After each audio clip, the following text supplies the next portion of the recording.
Kayak digital oil field kan, ini Betul. salah satu tantangan juga untuk petroleum engineering yang mencoba mencoba masuk ke dunia data science di kuliah statistik dan advance statistik, karena Betul.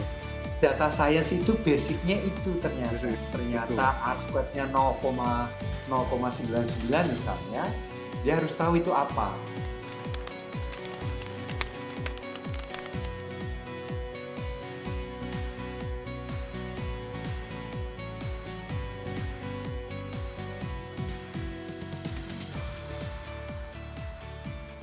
Halo Anton. Mas Heru, ketemu lagi.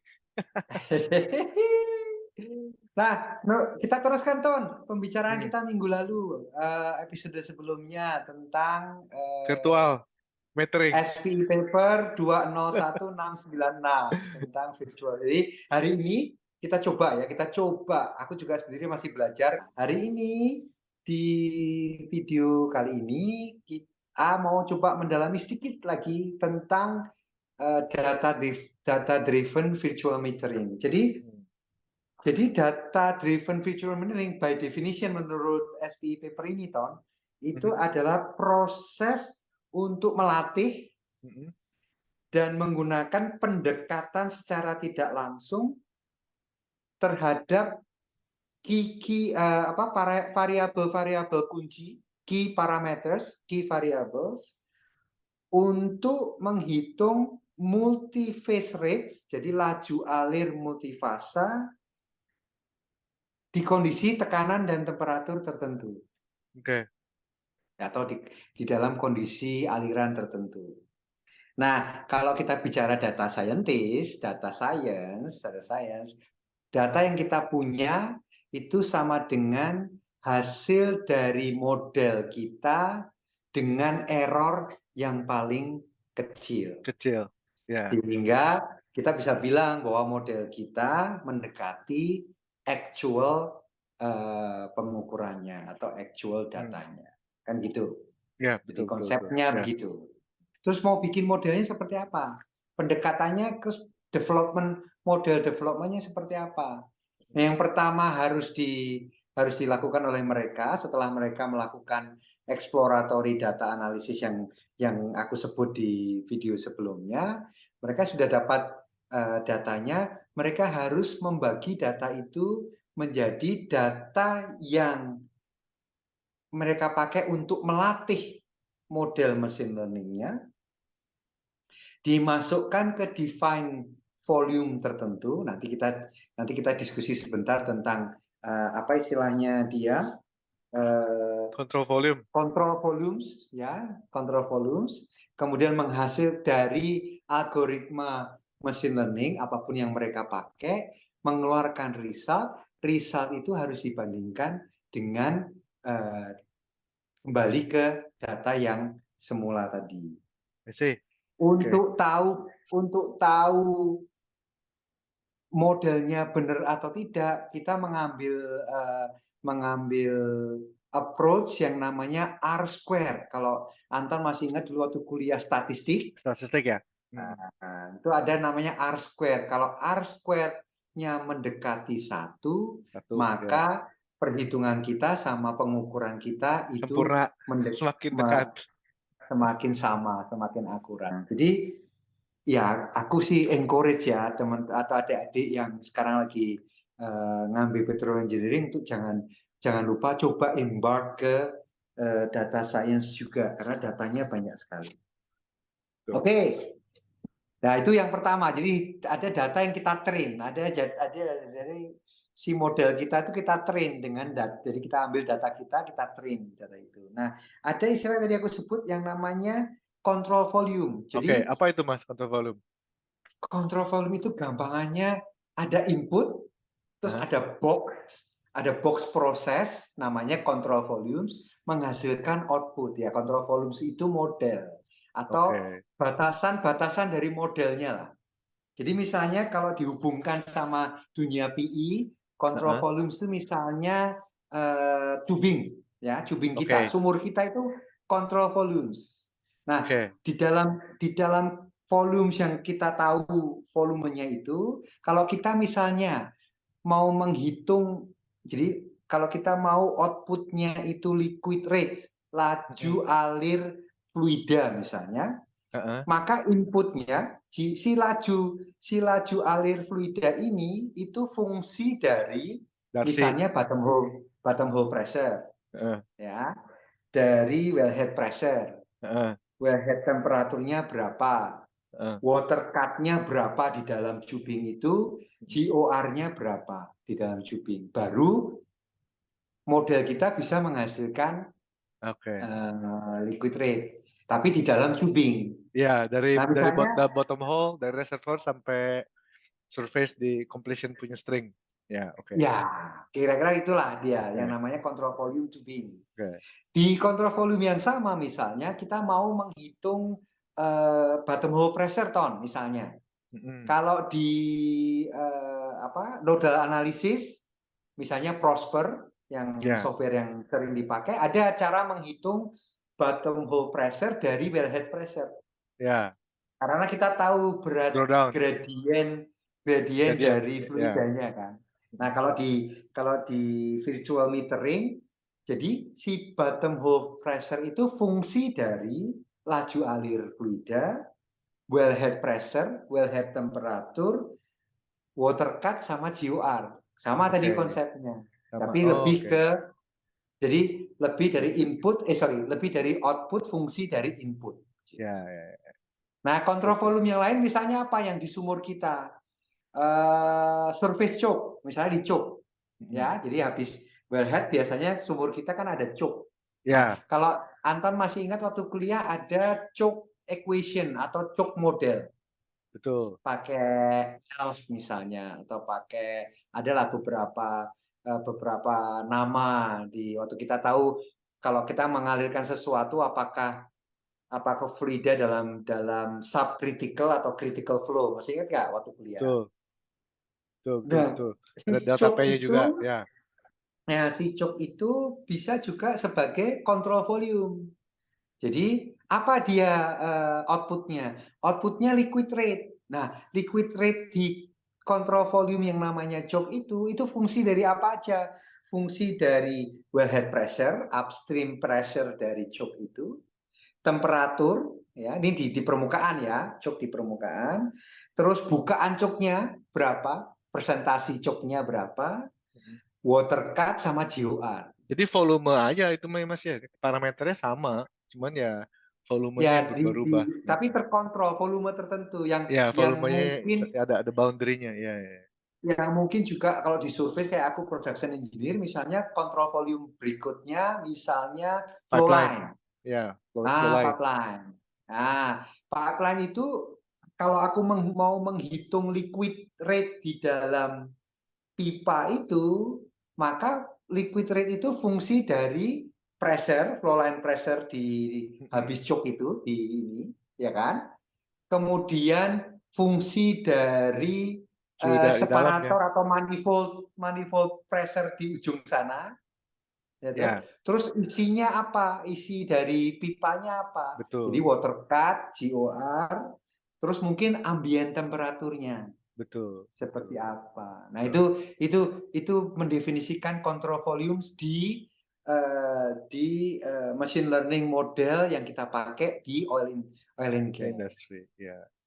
Ya, jadi itu dia. Jadi modelingnya begitu. Jadi kita tahu datanya seperti apa, kita pre-proses, kita ambil untuk kita latih, kita masukkan di control volume tertentu. Nah, pada saat kita bikin model, baru kita masukkan algoritma machine learning yang ada di industri atau di dunia data science. Nah, jadi untuk video kita kali ini, karena aku juga masih belajar, aku bukan ahlinya, aku cuma mau ngasih introduction aja. Jadi mahasiswaku yang sedang mengerjakan natural flow, jadi sumur yang produksi tanpa artificial lift, dia pakai yang namanya random forest. Itu machine learning algorithm.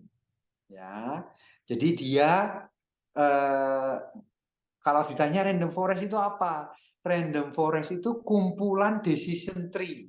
Makanya dia pakai istilah forest.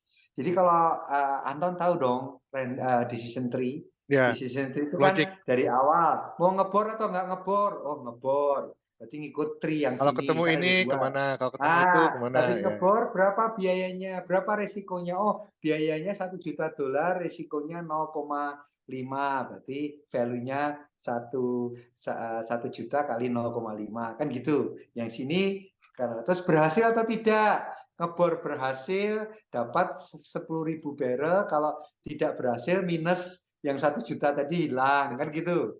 Nah, Ya, random forest itu istilah kami. Ini aku coba menggambarkan. Aku mohon maaf sama teman-teman dari data science nih. Random forest itu kumpulan decision tree. Jadi oke. machine learning kita run Berulang-ulang misalnya terus. 200.000 kali atau 25.000 kali atau 2.000 kali dengan decision tree. Jadi lapisan decision. Makanya di dalam random forest regresornya untuk memprediksi tadi itu liquid rate dengan fungsi yang sudah ditentukan tadi, itu ada dua inputnya Ton di dalam waktu si mahasiswaku membuat model machine learningnya pakai random forest. Yang pertama adalah berapa banyak kumpulan decision tree yang dia mau, itu Betul. bisa dimasukkan misalnya 100, ya berarti ya. Terus dia mengawali angka awalannya untuk memulai itu kan si mesin itu harus dimulai dengan nggak bisa nol, dia nggak bisa memulai dengan nol, dia dimulai dengan angka tertentu. Misalnya kita Betul. tentukan kamu mulai tebakanmu di angka 100, si liquid rate itu di angka 100, terus dia run, oh enggak, tebakan berikutnya 2000, terus run, oh tebakan berikutnya 2100. Nah, itu istilahnya kalau di random forest regressor itu isinya seed atau benih. Jadi si mahasiswa siapapun yang membuat model random forest itu harus menentukan dua ini. Jadi bikin Oke. layernya forestnya berapa banyak, seednya berapa. Ah, Seednya SEED ya, seed SEED benihnya itu berapa untuk mengawali dia. Jadi si oke. machine learning itu harus diawali dengan sesuatu. Nah, aku minta untuk dia, walaupun masih S1, aku bilang, kalau gitu kamu bikin sensitivity analysis. Kalau misalnya seed-nya kamu kasih 10, 100, 1000. Mm-mm. Terus lapisan forest-nya itu kamu bikin 100, 10, 1000, 0,1 misalnya. Itu berpengaruh nggak terhadap hasilnya? Nah, itu salah Mm-mm. satu hasil yang si mahasiswa ini harus sampaikan ke dosen penguji nanti. Betul. Bahwa memang dia sudah bikin model dan dia melakukan sensitivity dan dia bisa tahu. So far Betul. dari hasil meeting sama dia sih R-square-nya lumayan 0,9 sekian. Artinya cukup mendekati Cukup lah model mendekati kita. lah. Gitu Ton. Mantap. Jadi, oke. Aku belajar control volume sama render forest.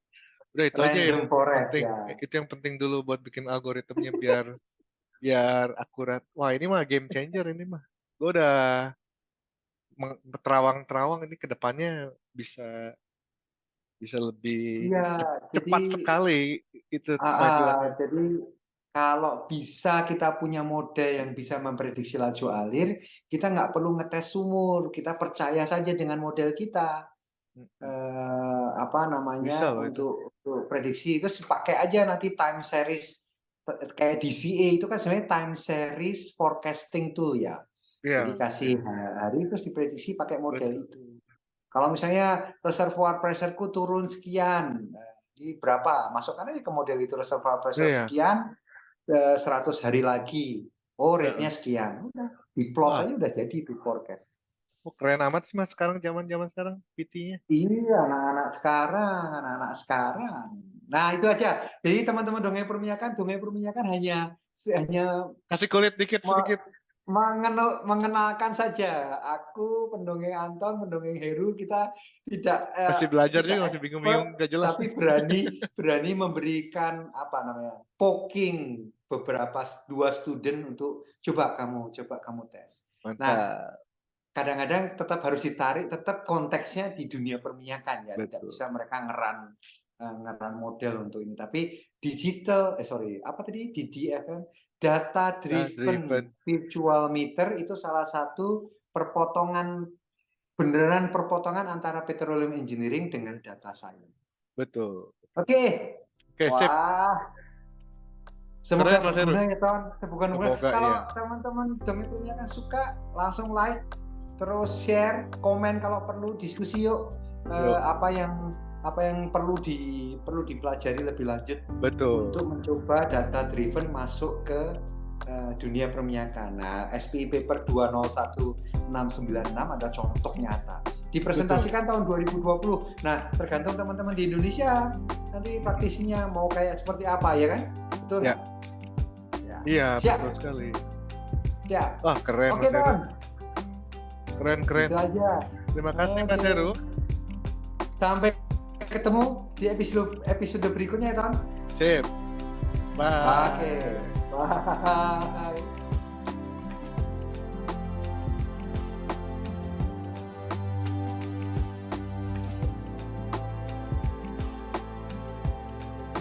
Konteksnya adalah kalau teman-teman dongeng perminyakan masih ingat, aku sedang membimbing 2 mahasiswa Universitas Pertamina yang aku minta untuk melakukan tugas akhir, mencoba mengerti dan mendalami, kalau perlu nulis script untuk Python code untuk melakukan apa yang disebut data driven virtual metering. Jadi yang dikasih adalah data. Betul. Data itu dijadikan model dilakukan machine learning approach, hasilnya apakah sama dengan data model hasil yang dikeluarkan modelnya itu sama dengan betul. Dengan ya. aslinya, dengan hasil. Nah, hari ini ya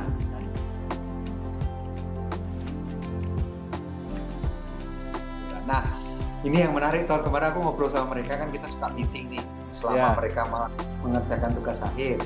Aku bilang sama mereka, kalau begitu nanti adik-adik kelasmu aku minta untuk ngambil kuliah statistik dan advance statistik karena data science itu basicnya itu ternyata. Kebetulan yang 2 ini mereka bilang, Pak, Mas aku nggak ngambil ya, kamu baca buku kalau gitu tentang statistik supaya waktu kamu nulis code, waktu kita nulis code terus menentukan yang namanya R-square, terus hasilnya kita plot, ternyata R-square-nya 0,99 misalnya, dia harus tahu itu apa. Salah satu tantangan juga untuk petroleum engineering yang mencoba mencoba masuk ke dunia data science itu, karena in the future sumur-sumur kita akan banyak istilahnya kayak gitu semua. Iya, ada pressure ininya di mana-mana, temperatur sensornya instrumented lah istilahnya, kayak digital oil field kan. Betul, semuanya transducer di mana-mana, transducer. Iya, nanti akhirnya data masuk ke kantor kita dari mana-mana, termasuk dari kepala sumur, dari downhole gauge, dari MBFM, dari tes separator atau dari manapun lah, sensor pressure dan temperatur sepanjang pipa itu kan masuk ke kantor. Jadi semakin tinggi level instrumentasi lapangan kita, semakin banyak yang kita bisa lakukan terhadap data yang tersedia. Informasinya semakin banyak ya.